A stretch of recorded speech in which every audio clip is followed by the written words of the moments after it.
Okay, welcome everybody. Possibly the reason for the smaller audience is that I'm not a philosopher. I'm an architect, so perhaps people don't know who I am. And actually, I don't know what I'm doing here. I'm not interested in philosophy. No, I am interested in philosophy. I'm interested in Sellars, and I'm interested in Marx, which is why I submitted an abstract for this. And I've been using Sellars and Marx to try and develop a theory of architecture. And I'm going to present a fragment of that today. I'm also interested in the other chap on the picture here, Otto Neurath, who, as you probably know, was a member of the Vienna Circle. And so I want to look at this in the context of a Marxist conception of the city. And my premise, and I'm hoping this, yes, my premise is that a form of architecture and urbanism with claims to Marxist characteristics was attempted in the revolutionary period of the early 20th century, notably in the Soviet Union and in the Neue Sachlichkeit program of socially programmed buildings constructed in Germany in the 1920s and 1930s. Significantly, this Marxist conception of architecture was correlated with the idea that it should express a scientific world conception, a notion that seems to anticipate Wilfrid Sellars' famous distinction between the manifest and the scientific images of humanity. The scientific image of architecture that manifested itself in early modern architecture partially arose out of the respective influences of the Vienna Circle philosophers Rudolph Carnap and Otto Neurath, and their very different conceptions of scientific unity. Both taught at the Bauhaus, the incubator of German Modernism and Neue Sachlichkeit. I'll outline how some ideas from Sellars' philosophy, sharing, as it seems to, some correspondences with that of Neurath, might offer a response to the limitations that were identified by the Marxist architectural historian Manfredo Tafuri of a modern architecture that was influenced by the foundationalism of Carnap's Aufbau. I will suggest that Sellars' philosophy offers one path to a revised, scientifically inflected modernism that might respond not to the triumph of industrial technology that characterized the latter's early incarnation, but to the necessities of a climate emergency intrinsically linked to capitalist accumulation.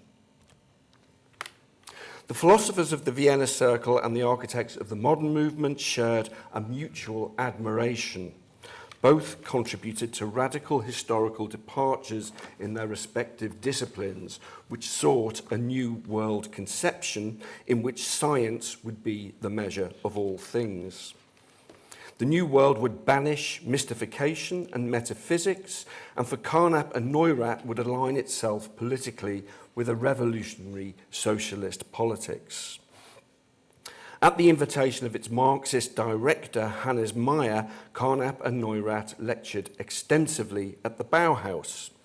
The scientific rationality espoused by the philosophers would be expressed architecturally in a minimal scientistic machine aesthetic, whose mathematical and technological character was to be immanent, not symbolized.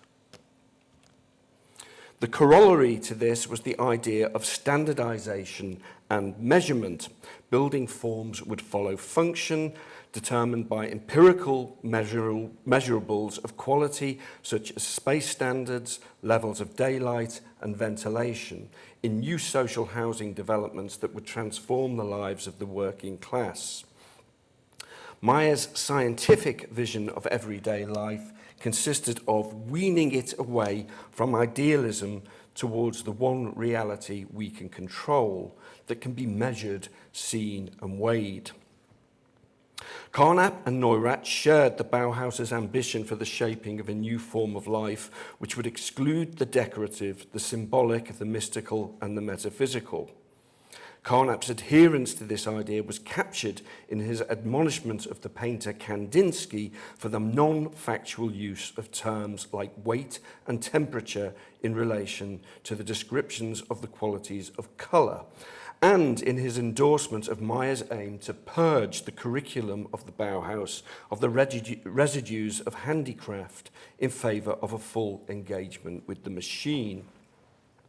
The suppression of the mystical in favour of the scientific was to be supplemented by a joint commitment to secularism and internationalism, each seen as an essential element in the opposition to the rising tide of nationalism, essentialism and irrationalism that characterised politics and much philosophy in Central Europe during this period. Thank God we're not living through anything like that now. The expression of national styles was to be explicitly avoided. As Meyer put it, the constructivist form knows no fatherland. It is stateless and an expression of an internationalist way of thought.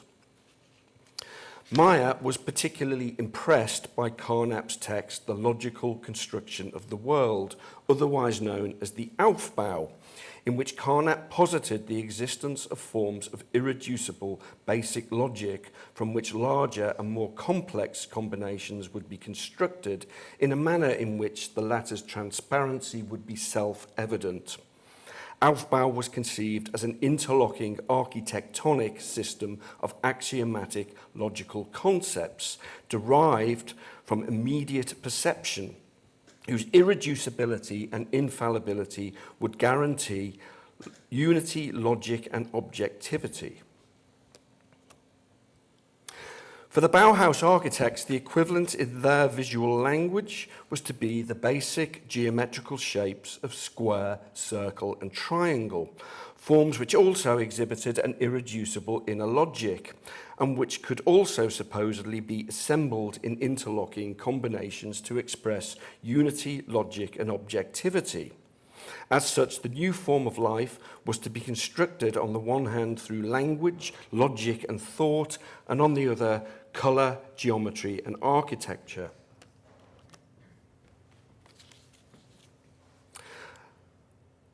A prototypical manifestation of the expression of this was Meyer's ADGB Trades Union School in Brno, built in 1930 and which comprises sharp, tautly detailed boxes of 4 stories containing identically proportioned rectangular windows. Whilst these buildings are rather, if perhaps unintentionally, beautiful, they also comprise, formally at least, a historical full stop, perhaps as a direct result of the idea that the incorporation of an aesthetic and compositional foundationalism is supposedly immanent to the object in itself. One is bound to ask, once one has reached this foundational level, where is one to go with it? Would not entire cities built like this produce a deadening monotony? If, as argued by both Hegel and Marx, the nature of the human is to be constantly reconstituted in and by social practice, and the history that is the latter's outcome, producing a sociality that in the face of the contradictions immanent to reality drives a Promethean compulsion to imagine and realise new and better worlds, then the city, like any other historical artefact, needs to contain within itself the potential for development. This echoes the view of the Marxist architectural historian Manfredo Tafuri, who, writing in the late 1960s, complained of a dissipation of political potential in the scientistic reduction of Neue Sachlichkeit to an ideology of pure production, combined with an ahistorical equilibrium in the form of an aesthetic foundational stratum. For Tafuri, Neue Sachlichkeit's Marxist credentials are undermined by a nostalgia for a prehistorical human infancy, expressed in a utopian and suburban negation of the city. The displacement of the working class to utopian enclaves dislocates the latter from the historical city, not only vitiating the dialectical relationship of the revolutionary architecture to the city, but also displacing the agents of revolution from the possibility of the mass action that the city incubates. The revolutionary architecture in its concrete actualization is reduced to an idealized foundational utopia, producing not actual revolution, but its mere appearance. In respect of this architectural interpretation of Carnap's Aufbau, it is interesting to contrast Neurath's alternative conception of the unity of science. Neurath's thought was less influential on the Bauhaus architects than that of Carnap, but Neurath was active politically, involved in class struggle and in urbanism. He was director of the Office for Central Economic Planning during the short-lived Bavarian Soviet in 1918 and was secretary of the Cooperative Housing and Allotment Association during the period of Red Vienna in the 1920s, where he was responsible for very famous housings, but he was behind very famous housing schemes like this, the famous Karl Marx Hof in Vienna. Neurath also resolutely rejected foundationalism, claiming that a systematization of science based on the identification of foundational forms of logic was unavoidably and illegitimately metaphysical. The unification of science did not manifest itself in a transcendent arc into which foundational concepts could be neatly slotted. Rather, the unity would be formulated as a basic language structure that would engender unified communication between the sciences as opposed to presupposing their irreducible foundational content. Systematization was to be achieved through the use of ordinary language and in the social, intersubjective and collaborative practice of doing science. The outcomes of scientific practice would be revisable, not foundational. The given for Neurath was not an appropriate foundation for science. In fact, because of science's dependence on ordinary language, according to Neurath, no such foundation was possible. Much of this seems to anticipate the work of Wilfrid Sellars, also a committed anti-foundationalist. Like Sellars, Neurath denied the existence of direct world-language relations, insisting that experience statements should be compared not with experiences, but with other experience statements. Like Sellars, he alludes to a naturalism in insisting that the spatial, syntactical, sentential structures comprising concrete linguistic objects take the form of inscription and utterance, such that they become spatio-temporal objects. A science that is to be reflexively determined through social practice and subject to revisions which ultimately change the concepts of our language is a key idea for both Sellars and Neurath. As Sellars put it, paraphrasing Marx, it is through science that we seize the means of semantic production. Language is therefore pivotal for Sellars as it is for Neurath. While Neurath might have accepted the irreducible mathematical or logical truth embodied in primary shapes like squares, circles, and triangles, his anti-foundationalism would not allow that this corresponded to an irreducible truth in our perception of these shapes. Likewise, for Sellars, logic, mathematics, and experience belong to different categorical frameworks. To elide these frameworks is to conflate real objects with ideal constructs, and thus to fuse thinking with being. This would not only apply to the relationships between mathematics and perception, it also applied to the relationships between perception and other logical systems, not least language. My purpose here is to establish a non-foundational basis for a theory of architecture which can generate an alternative reading of the history of modern architecture from which might be extracted a legacy that does not depend on its reduction to foundational forms and utopia, and which can potentially inform a future modern architecture which retains its allegiance to the scientific.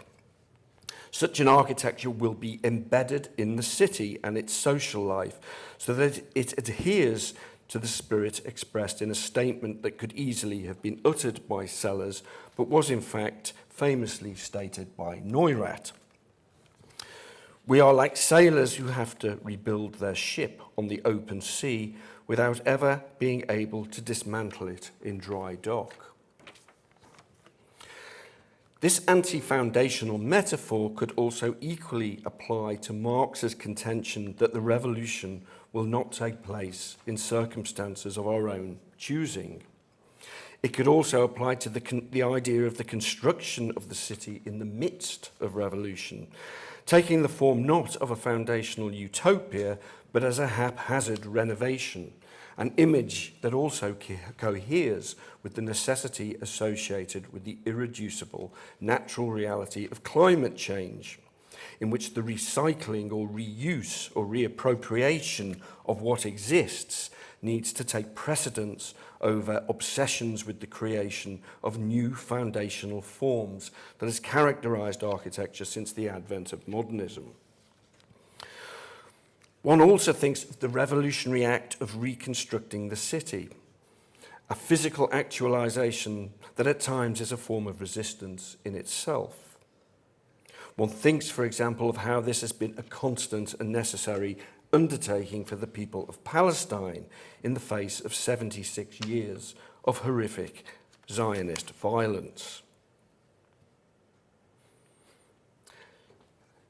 I take foundationalism to ultimately be an anathema to a Marxist conception of the city. Its adoption constitutes a rejection of Hegel's conviction that philosophical systems are generated without presuppositions or absolute foundations, an idea that informs Marx's own anti-utopianism.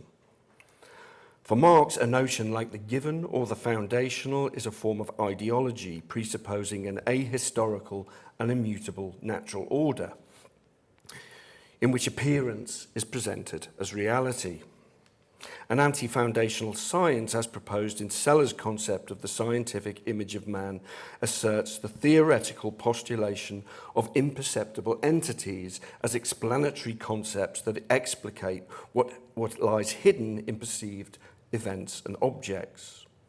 A key idea that corresponds to theories like the commodity fetish and the notion that we can and do change our world through the actualization of our theories and not on the basis of an immutable human nature. Our ability to do this, of course, is entirely premised on the fact that we are creatures endowed with language. In architectural theory, the term architectural language is commonly taken to refer to the visual attributes of architectural elements, their semantics, and how their physical arrangements correspond to other linguistic concepts like grammar and syntax. One speaks, for example, of the language of classical architecture.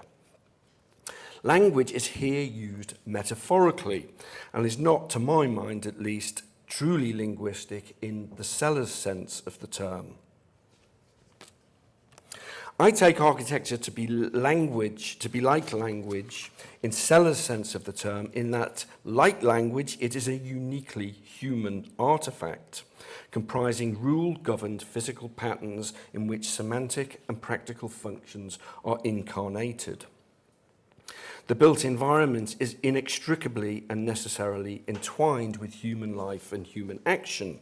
Its constitution appears to correlate to Sellars' concept of picturing, in which graphic, or for our purposes, architectural objects create patterns of inscription that function and communicate on account of the specific nature of their arrangements in space. We might say that the built environment pictures the spatio-temporal world we inhabit. Just as one needs to use a Sellarsian turn of phrase to know one's way around language in order to know one's way around the world, we also need to know a way around the built environment, and not just to find the pub at the end of the session, which I think quite a few of us spent some time doing recently, but also to understand the environment in a logical, semantic sense of being able to, as it were, understand its rules in order to infer its meanings such that they inform our behaviour and our actions. The pattern-governed regularities that constitute the built environment and the urban realm and the rules that shape them are subject to a constant reinvention that develops in the face of our encounter with the world and the feedback loops that this encounter entails. The marks these patterns make upon the world are not only the outcomes of our social practices, they incarnate the social relations through which our social practices are mediated.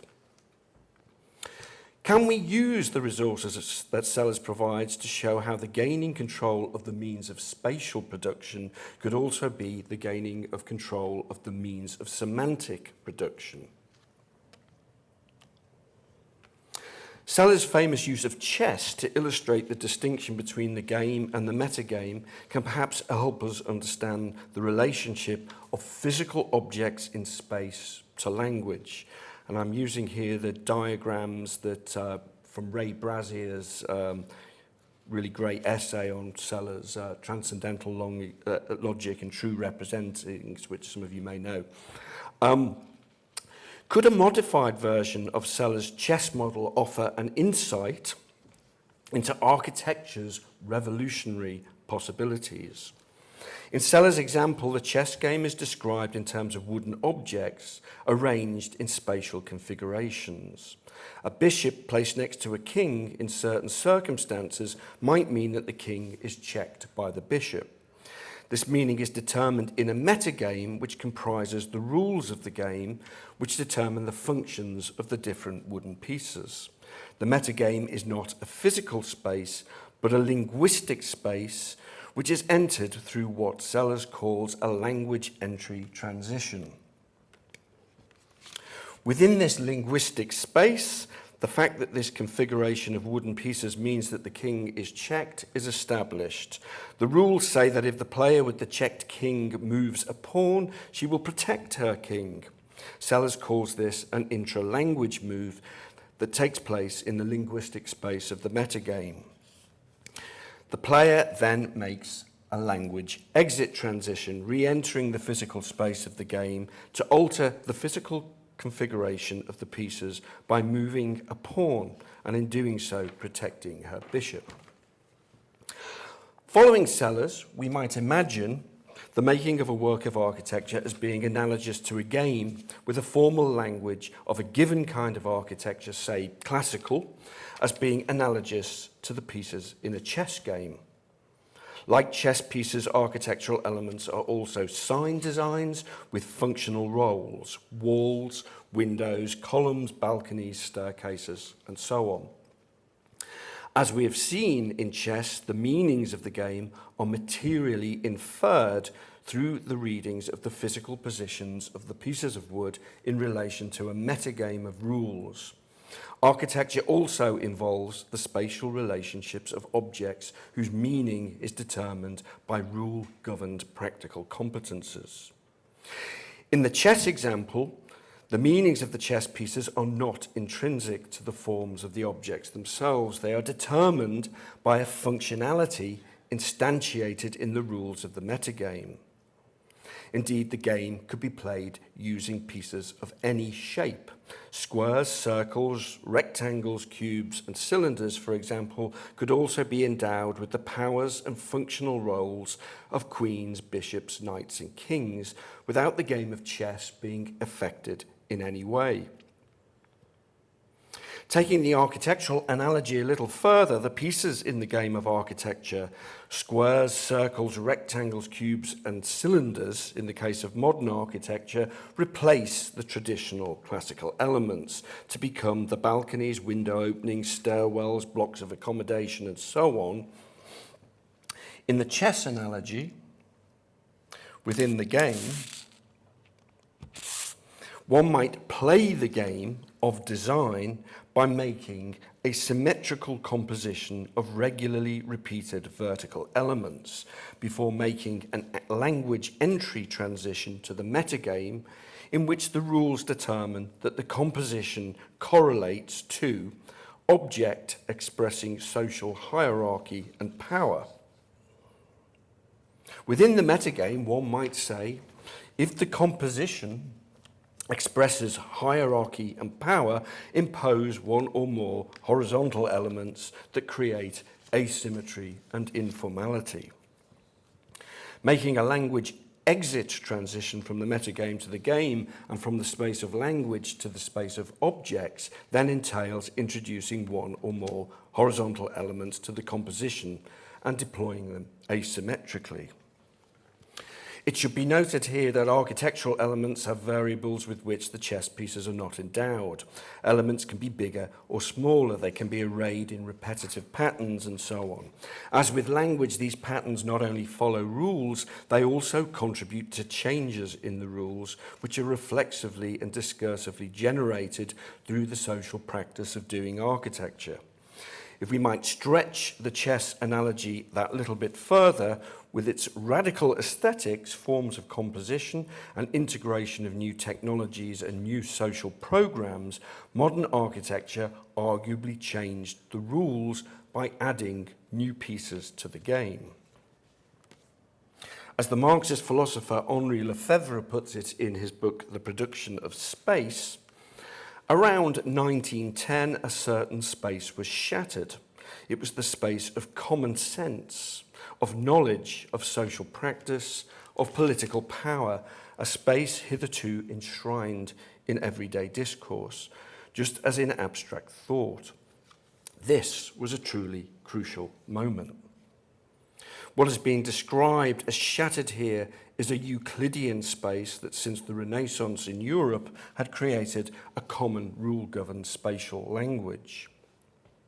And modern architecture, self-consciously aware of the impact of a revolutionary moment in both science and politics, is what emerges. But as Lefebvre also states, perhaps echoing Tafuri, change life, change society, these precepts mean nothing without the production of an appropriate space. A lesson to be learned from the Soviet constructivists of the 1920s and 30s and from their failure is that new social relationships call for a new space and vice versa. For a new space to come into being, it is not just the pieces that need to change, but the rules. The metagame that determines the physical configuration of the pieces and their functions needs to reflect reconstituted social relations. How might new rules manifest themselves? Might we create impediments to normative movements of pieces across the chessboard, as Guy Debord did in his famous Game of War? Or in a manner that recalls the barricades of the Paris Commune, changing the nature of the city's space. If pawns became more powerful through being endowed with the ability to act collectively, they might rebel against their aristocratic overlords. How might the pieces and the board incarnate new meanings in the way public spaces change when appropriated for protest or for direct democracy, or windows and balconies are used for purposes of guerrilla warfare? Such are instances where patterns of function and behavior in space change its nature. Imagining a revolutionary space, it is useful here to recall Deleuze and Guattari's comparison of the games of chess and Go in 1,000 Plateaus. They claim that with its coded pieces and movements, chess is a game of the state. Go, by contrast, is a game of the war machine. Its pieces are simple discs whose properties are not intrinsic but situational, such that by working in packs and constellations, they take, hold, or strategically repeat from territory.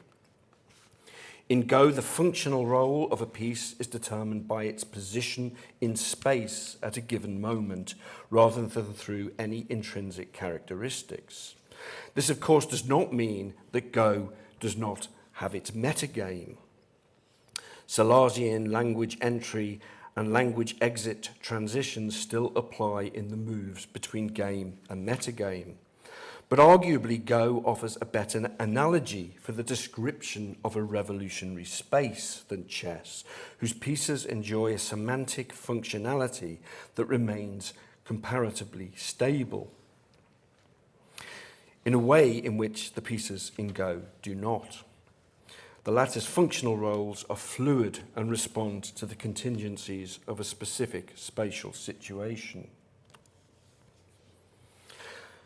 A model for creating new relationships between architecture, language, and space that is thought of in respect of analogies with the game of Go, or perhaps, to use the language of the situationists, a detourned or subverted version of chess, seems to relate more closely to Neurath's shipbuilding metaphor and to Sellars' anti-foundationalism than it does to the Carnapian foundationalism adopted by the supposedly revolutionary early modern architecture.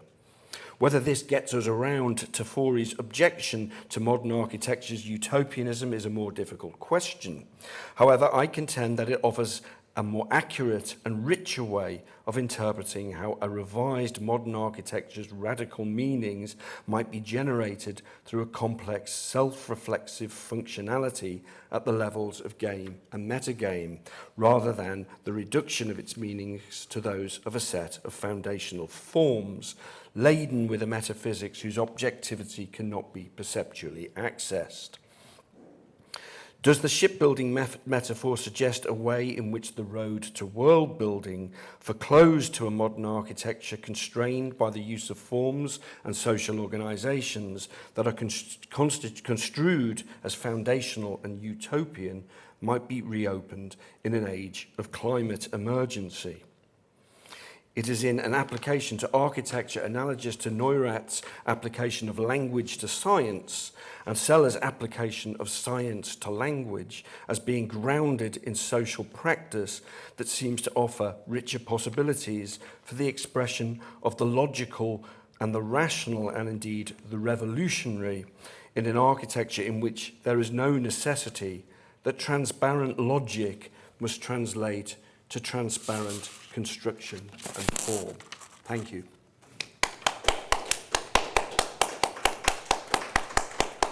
I just wanted to invite you to maybe give some reflections on the connection between revolutionary activity and this particular sort of approach to architecture.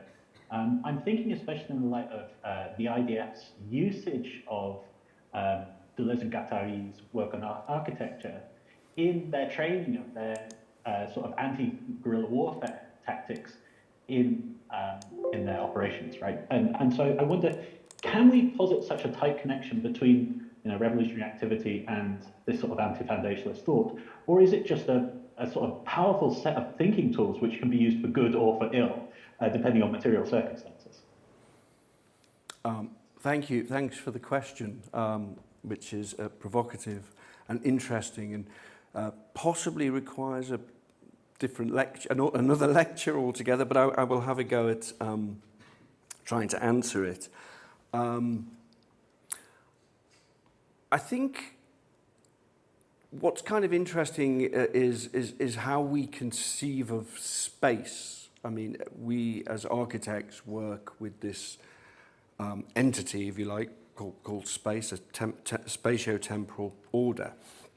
And architecture is very focused, the practice of architecture is very focused on the formal and spatial arrangements of physical objects.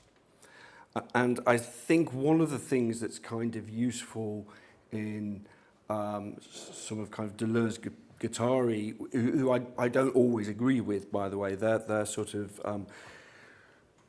their spatial concepts, so which I think mostly sort of described in terms of what I know about them in the chapter on nomadology and in the chapters on smooth and striated space. And they sort of describe really a kind of way of occupying space that has some kind of correlation to certain concepts, and they make claims that certain concepts restrict the use of space. So, for example, striated space becomes a space of navigation, which is useful for capitalist enterprises, whereas the smooth space of the nomad is this kind of open, deterritorialized kind of space. And I think that is a really useful analogy for thinking about the occupation of spaces in cities. At what point do what might in a revolutionary situation, for example, people do to create what Deleuze and Guattari describe as a kind of smooth space. I'm a little bit not 100% comfortable with the term smooth space because I don't agree with them that Go, which they claim is a smooth space, is such. So that's kind of one conception. Another is to do with the reuse of things. One of the key ideas of modernism in architecture is that, you know, you build these kind of utopian places, and you know, we architects absolutely love them. We think they're fantastic. But I think there's something which can be taken from, or what I was trying to take from the various resources I deployed in the talk, which is about thinking about reappropriation of actual buildings, not just in the terms of a kind of revolutionary moment, but what might happen after. You know, how do you take a collective control of space, which allows people to be involved in the production of the spaces that they inhabit to a much greater degree than they are currently. So in that sense, it's a kind of useful tool, I think. So I think I'm trying to say that it works in, if I've understood your question correctly, it could work in both senses, but that there's slightly different applications to different categorization of what space is. Does that make sense? That's really helpful. Thank you. Thanks. Many thanks for the talk. I was just wondering, it's a very quick question, because like this kind of like conception of architecture as like rules and patterns in space and all this, I mean, it sounds a lot like Christopher Alexander, like pattern language. So I was wondering how like his idea would fit into this. Yeah, thanks. That's an interesting question. Now, I'm not sure that most of the audience here would know who Christopher Alexander is, but he had this idea about analysing built environments in terms of patterning in the 1960s, and he wrote a book called A Pattern Language, and he sort of claimed that if you put a certain arrangement of a staircase next to a window with a plant pot here and a tree over here with a patio, that this would engender certain kinds of social activities.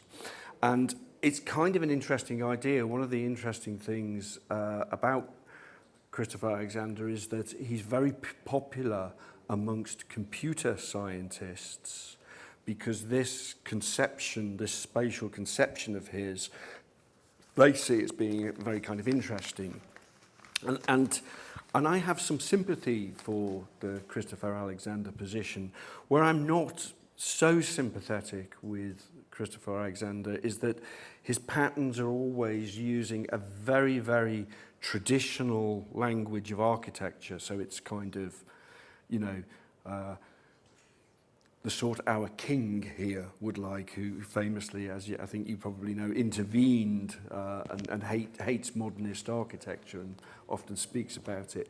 But yeah, I think there's a kind of patterning that happens which is interesting, but there's also a patterning in the creation of architectural elements, which smaller elements, one can rethink the pattern of a window as well as the pattern of a bigger urban scale. So I think I think Christopher Alexander is certainly interesting with respect to what I'm talking about here, but I would reject his very, very conservative use of architect. I think we can have different kinds of architectural elements to make the patterns.